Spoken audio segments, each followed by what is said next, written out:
Okay mga kababayan, isang magandang araw. Chris Ulo po ulit, nagbabalik. Pag-usapan natin ulit ito si Chris Aquino, mga kababayan. Dito sa panonoorin ho natin, malalaman ho natin na ito pala si Chris Aquino kasi marami hong nagsasabi, unti-unti na raw naghihirap ho ito si Chris Aquino diyan sa ibang bansa sa Amerika. Kasi hindi lang yata Amerika ang pinuntahan niya para mapagamot siya. Singapore yata, then lumipat siya sa Amerika. Ngayon, according dito kay Chris Aquino, after daw ho ng kanyang kaarawan noong February 14, February 14 ho kasi ang kanyang birthday. In-interview pa siya diyan ng kanyang kaibigan na si Boy Abunda. After daw ho ng kanyang kaarawan, February 14, ito raw si Bimbi, isa sa kanyang mga anak, na anak ni James Yap sa kanya, uuwi na raw ho ng Pilipinas after daw ho ng kanyang kaarawan, February 14, para magtrabaho.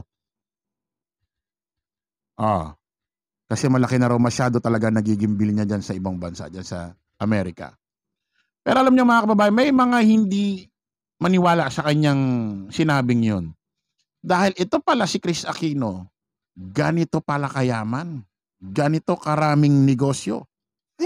Kaya yung iba hindi ko maniwalang si Bimbi pauuwiin at magtatrabaho na rito sa Pilipinas. Hindi alam kung anong trabaho yan, kung sa showbiz ba or anong klaseng trabaho, para makatulong daw sa mga bills ni Chris Aquino sa pagpapagamot niya sa ibang bansa sa Amerika. Hindi naman daw iba yung naniniwala dahil napakayaman daw nito. Ang daming pera at ang dami palang negosyo niyan dito ni Chris Aquino. Panoorin ho natin to mga kababayan.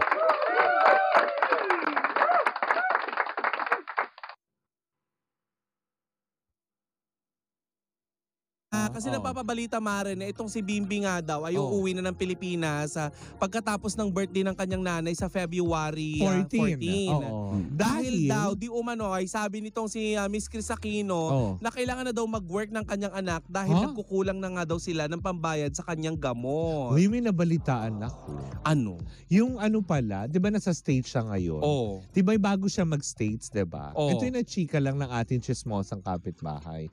Prior to that pala, Mare, yung nasa Singapore sila, naalala mo yun? Kasi doon siya una nagpagamot, Yes. diba? Nakagastos daw yata na siya doon sa Singapore treatment lang. Singapore alone na. Yes. 380 million. Oh my gosh. Yung nagastos doon. Ang mahal. Yun ang chika lang Not sure kung totoo. Singapore pa lang yun Tama nga si Chris Aquino bago magpunta sa USA, Singapore muna. Nagpunta doon muna siya nagpagamot. Kumbaga siguro doon yung naging option nila magpagamot sa kanyang sakit. Doon pa lang daw gumastos na ng 380 million.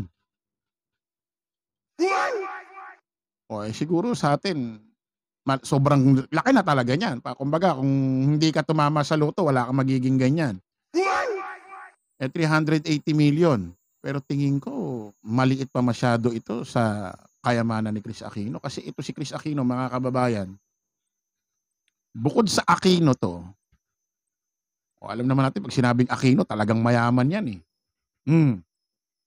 bukod sa Aquino, mayaman siya, mayaman sila, pamilya niya. Alam naman natin to si Chris Aquino, hindi ho tumamlay ang karir niyan sa showbiz business. Magmula ho nung bata yan hanggang sa bago siya magkasakit, talagang yung karir niya buhay na buhay. Lagi ho siyang may programa sa ABS-CBN. Kaya sigurado ang laki ng naipon nito na pera. Lalo na habang nagtatrabaho siya sa ABS-CBN, hindi nawawala yung kanyang karir, hindi matamlay. Lagi siyang may proyekto, mga pelikula, may mga kasabay pang kita yan sa mga business niya, negosyo dito sa Pilipinas. Baka nga pati sa ibang bansa, sa Amerika may negosyo ito. Siguro yung 380 million, sisiw sa kanya yan. Kaso sa Singapore pa lang yon, wala pa sa USA. Tuloy natin. 380 million pesos na yung nagastos daw doon. Mm-mm. So what more ito sa States? Lalo na rare yung sakit niya, 'di ba, yung autoimmune disease niya. Correct. Tapos mare, ito nakakaloka. Kasi nga daw, 'di ba, nagkukulang na nga daw ang pampagamot ni Miss Chris Aquino. Kaya uuwi na tong si Bimb. Ngayon, ba't hindi benta mga Chanel na bag? yan din ang tanong, diba, ng mga netizen. Paano pa-online selling kay Bimby? Sabi nga ng iba, kalabanin si Mariel Rodriguez. Tama, may point tong dalawang taong Tama, may point tong dalawa eh. Itong video ho na to, courtesy ho ito, credit ho ito sa Energy FM. Hindi ko lang kabisado itong pangalan nitong dalawang dalagang ito. Kung sino yan. Kalimutan ko yun eh. May point eh. Natatandaan nyo si Robin Padilla tumatakbo ng pagkasenado. Tinulungan ni Mariel Rodriguez, yung kanyang asawa, si Robin. Kasi nauubos na ang budget kasi gumagasto sa kampanya eh. Di ba? Nagbebenta ng mga gamit. Alahas, bag, mga kung ano-anong mamahaling gamit. Maidagdag lang sa panggastos kay Robin Padilla nung nangangampanya. Pero ito si Robin, hindi pa nangangampanya, talaga nagbebenta na ng mga gamit, mga ari-arian. Tulad dun sa ano bang lugar yon? Yung nadurog dahil sa gera, nakalimutan ko lang. May binenta siya, yung bus niya yata. Minibus niya, binenta niya. Tapos may mga binenta rin siyang iba pang sasakyan para ipantulong sa mga nung pandemic sa mga ospital para may maisuot yung mga nurse, mga pangkain nila, mga frontliner. Tinulong niya. Eto kasi si Chris Aquino, wala tayong naririnig na gano'n na nagbebenta ng mga gamit na alahas, mga bag. Sigurado mamahalin mga gamit nito ni Chris Aquino. Si Chris Aquino pa. Isipin nyo na lang kung anong klase ang mga gamit niyan, gaano kamamahal. Ewan lang natin kung naibenta niya ng pasikreto na hindi pinapublish sa social media. Kasi yung iba pag nagbebenta, ipapublish, kinakailangan ilalive mo yan eh. Siguro naman wala sa tipo ni Chris Aquino yung parang mag-online seller na maglalive sa social media, magbebenta-benta ng parang kay Mariel Rodriguez yung ginagawa ni Mariel. Parang wala sa karakter katauhan ni ni Chris Aquino. Kasi si Chris Aquino, sosyalin ng dating nito eh. Ni Chris Aquino parang hindi yata nabuhay ito ng ewan ko kung nabahiran ba ng dumi si Chris Aquino. Ito hindi ho natin binaba si Chris Aquino rito ha. Tinatalakay lang ho natin siya about sa kanyang istorya.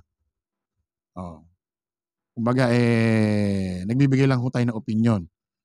Hindi ho tayo natutuwang may sakit siya or hindi natin siya binabash na gano'n. Tinatalakay lang ho natin mga ba. Hindi maiwasan kasi siya ang viral eh. Pinag-uusapan ngayon dito sa showbiz business.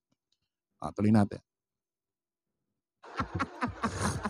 Pwede naman siya Chanel 1, mine, picture 1, 2, 3, 1, 2, 3, shot.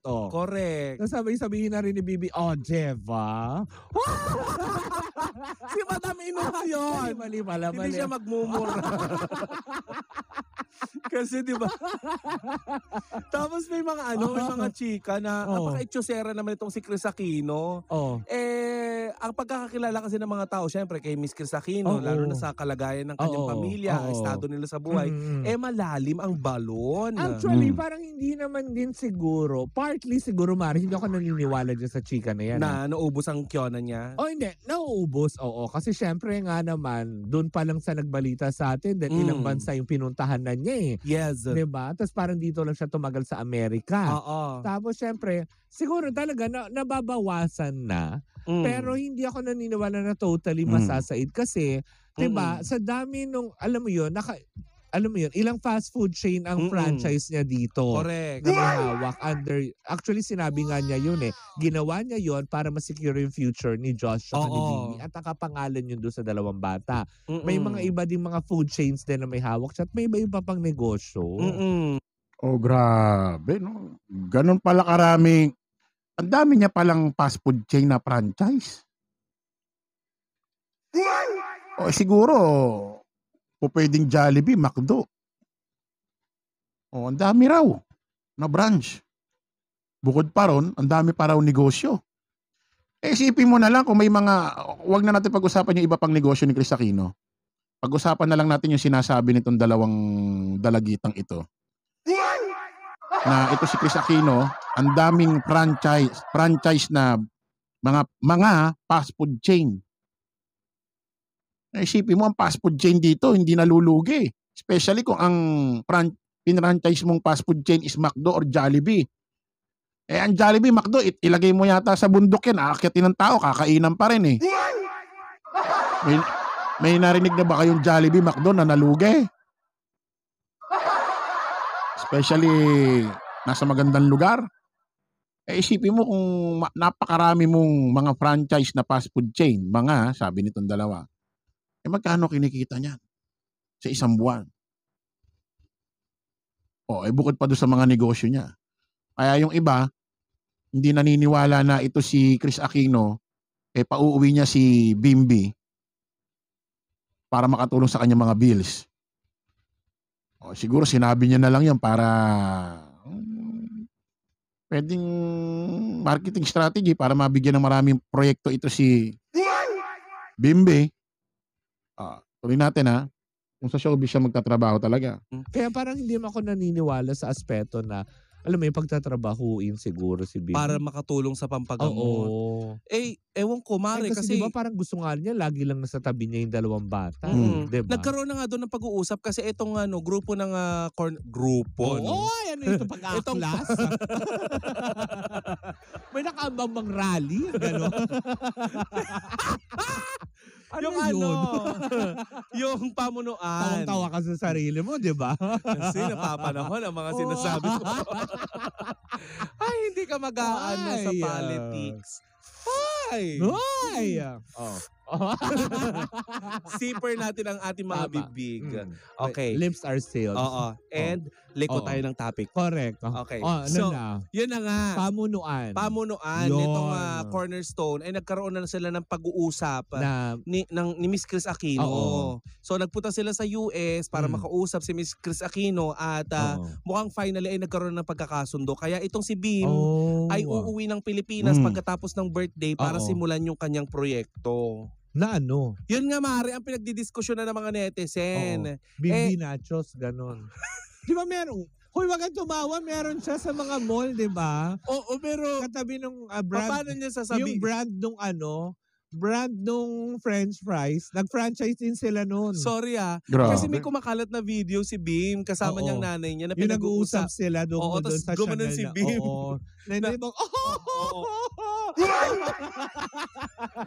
Halimbawa, Mare. Yung mga ganon. Ganon din yung tawa. Hindi, kasi pinag-uusapan rito ng dalawa kung halimbawa si Bimby nga uuwi ng Pilipinas, magtatrabaho para makatulong sa mga bills ng kanyang nanay na si Chris Aquino kasi nga may sakit. Kaso wala naman sinabi kasi kung anong klaseng trabaho gagawin dito ni Bimby.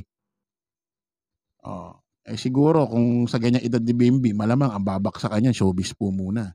Hindi pa yung mga talagang trabahong profesyon. Di ba? Yung tipong mga nasa opisina or mga sa showbiz. Nagtatanong itong dalagitang ito kung ano daw kaya po pwedeng maging trabaho ni Bimby dito sa showbiz business. Malay nyo, extra sa Batang Quiapo. Gawing parang siga-siga ron o mayores. Or, ewan ko rin sa dalawang to, ba't gumaganyan? Ay natin.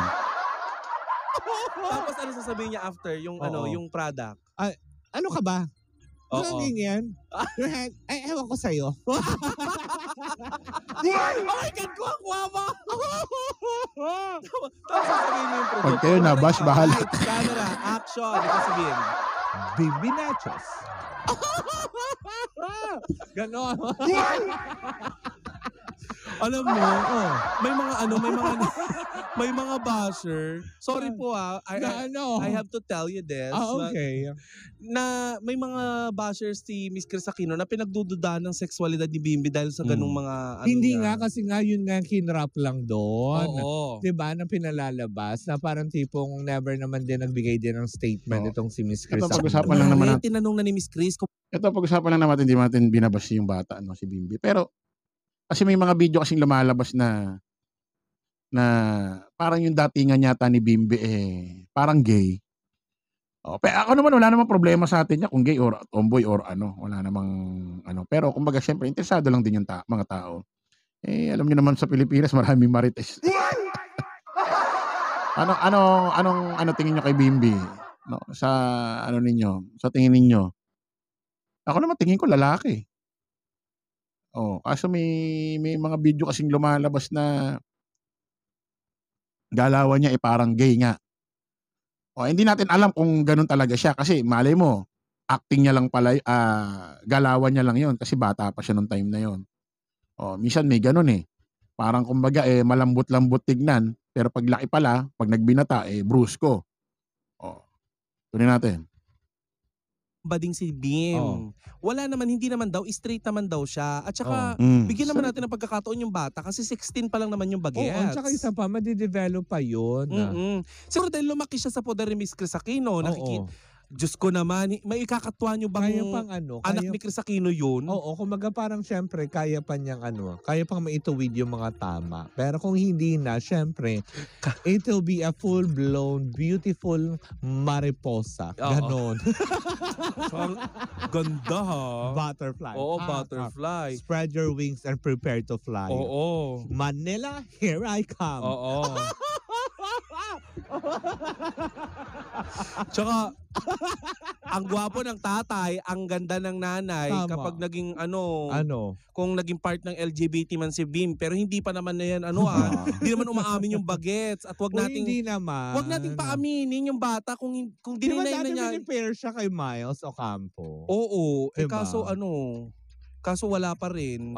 Jumowa na si Miles Oo nga. Diba? Siguro matatapos lang tumare kapag jumawa na din tong si Miles Ocampo, yung jowa, yung Elijah Canlas. Gwapo din ng batang yun, in fairness. Si Elijah. Kasi na Elijah Wood. Hindi na pwede maging basihan niya yung porket malambot-lambot yung bata. Pwedeng sabihin paglaki bading dito nga sa showbiz may mga nakita tayo hanggang sa paglaki natin, hanggang sa medyo nagkaedad tayo, si Rustum Padilla. Kita nyo naman, buong mula nung nagsimula sa showbiz yan, lalaking-lalaki nakikita natin sa pinakikita niyang galawan sa harap ng camera. Yung pala gay. Baka lang, kasi laking mayaman nga ito si Bimbi.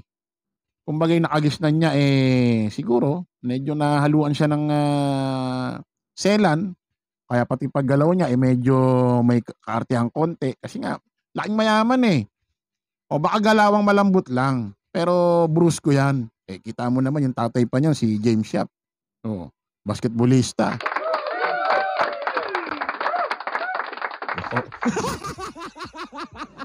Ba't naiiba-iba yung pangal? Ba't puro afam yung sinasabi mo? Yun na nga, Mare. Siguro baby. Yun. Tapos sumawa. Paano yung tao? Your hand. Ano ka ba? Ano ka ba? Ewan ko sa'yo. Uy, Bim. Your hands, huwag kang ganyan. Ewan ko sa'yo. Bimbi Nachos. Bimbi Nachos. Hindi. Alam mo, aabangan ng tao. Yung pagla-live selling. Hindi Grabe itong dalawang to. Hindi ibibenta yung mga Chanel ng nanay niya. Bakit hindi ibenta yung mga sapatos ng nanay niya? Ang dami nun.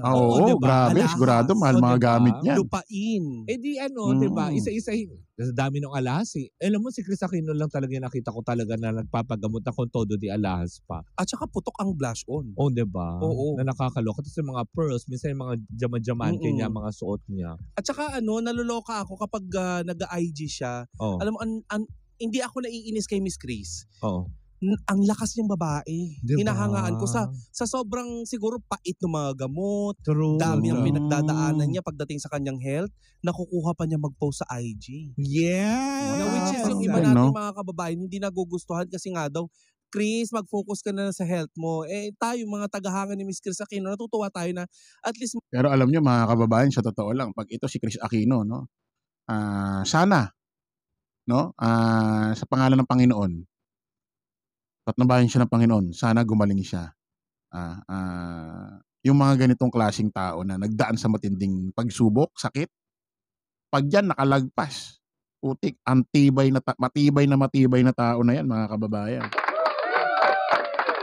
Kasi kadalasan ang isang tao nagpapatapang sa kanyang kalooban, puso at isipan, yung mga nangyari sa kanya past. Kaya pag nalagpasan ni Chris Aquino yan, putik.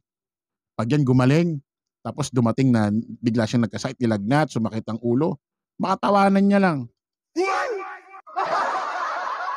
Sabihin, oy Chris, pahinga ka muna sa shoot. May nalagnat ka. Wala yan! Putik, nung nagkasakit nga ako, kung ano-ano naramdam ko, ano nung sinaksak sa aking mga gamot eh. Lagnat lang, wala yan. Sigurado magiging matapang yan, mga kababayan. Pag nalagpasan niya yung pagsubok na yan. Tuloy natin. Maski pa paano, nakikita natin na active pa rin siya sa social media. Baka yun yung paraan niya para palakasin yung kanyang kalooban, 'di ba? Syempre lalo na't hindi niya kasama yung mga yung iba niyang mga kapamilya sa ibang bansa. Correct, hindi ba? Okay mga kababayan, maraming salamat po. Kita-kita po ulit tayo sa panibagong live, panibagong vlog. Paalam po pansamantala ang inyong lingkod, host Chris Ulo. Bye-bye.